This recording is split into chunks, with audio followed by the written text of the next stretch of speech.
To take action on others based on their microaggressions is what I would consider to be a macroaggression. So, we have these things in the world of, how do I put this? Safe space culture and culture of nice, and some strains of the modern religion that is known as social justice. The politically correct world. They're called microaggressions. You might know about them. There is several major articles about this, but this is basically when you're talking to somebody or you're working with somebody or dealing with an individual and you're doing things that are they're almost subliminally oppressive. They're microaggressions. You're not giving heed to the feelings of somebody that might have. Again, if you go into the whole PC social justice warrior world, where if you say almost anything, it can be it can be about an immutable characteristic. It's always framed or filtered through as being about immutable characteristics, such as race, gender, sex, and so on and so forth. Things that we can't change about ourselves. Somebody will say, say if I say I'm critiquing a white person, I might be critiquing a white person, and then somebody will say, how can you critique, of course, me, being white, I can't do this, but they'd say, why are you critiquing this person? Isn't that racist because they're white? I would say, no, it's critiquing them because they're a human being. We're all human here. And I was looking at their argument. I was looking at what they were doing. I was looking at the content of their character and not their immutable characteristics of their race or their ethnic background, their heritage. But microaggressions are just these little tiny things that people don't even notice. Like, for example, it would be a microaggression if I said, hey, everybody, I'm doing this symbol here. It's called OK. The OK hand gesture. And somebody might say it's a microaggression to do this because, well, to them, in their head, it's something offensive. It's oppressive. It's doing something. Now, what's happening, the reason why it's a macro aggression, not a micro one, when people take action on others based on microaggressions, when they try to take people's jobs, when they get into cancel culture, I have a new video out. Cancel culture is cancer. Check it out on my channel. When they start doing things, getting litigious, they get into legalism, they get into trying to help people lose their jobs, lose their apartments, lose whatever it might be that they value in their life based on microaggressions. Doesn't happen often. I'm not saying this happens often, but yes, it does happen.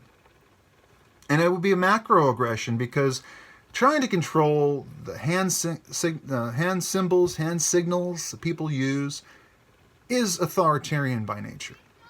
It's simply authoritarian. It's trying to control people. And when you start saying, well, microaggressions, you're doing things that you're not even aware of. Now, of course, you should tell people if they're doing something that makes you uncomfortable, right? But in this world of microaggressions, there's so many just all these little things, and they say, well, you're more privileged, so you don't understand, you don't quite get it. And they start pointing to all these little tiny things that nobody would ever notice. And then saying, wow, you're kind of a monster, but you don't even know it. Of course, I say here, taking action, taking legal action, doing something that has an effect in the real world, the tangible world, based on a microaggression would be not a great idea. And worrying about microaggressions is, of course, an authoritarian thing to do. Trying to control the way people act, the way people speak. PC, it's all about PC. I was actually listening to a little bit of Noam Chomsky talk about PC. And PC has evolved since the 80s and 90s. It has, again, it's like the inertia. The inertia of PC just keeps on going and going and going and going and going.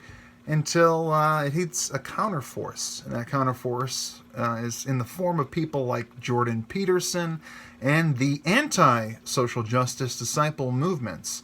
Where people say, enough is enough of the intersectionality. Enough is enough of the identity politics and the collectivist ideologies, the social and cultural Marxism. I know the real Marxists out there, those that appreciate his work, don't like using Marx in connection with PC.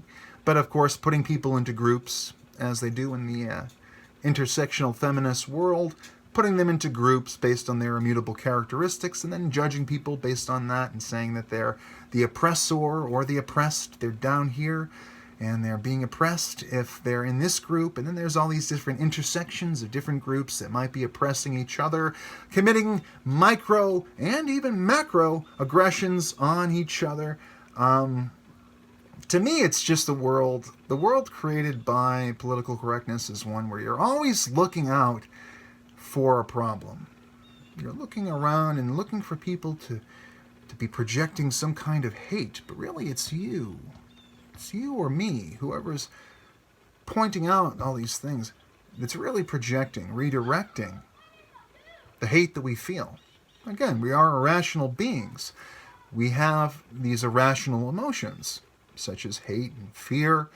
And, sometimes people think that everything has to do, instead of looking at science, instead of looking at economics, instead of looking at all these different situations that have causality, cause and effect, they say, well, everything is just hatred, intolerance, fear, bigotry.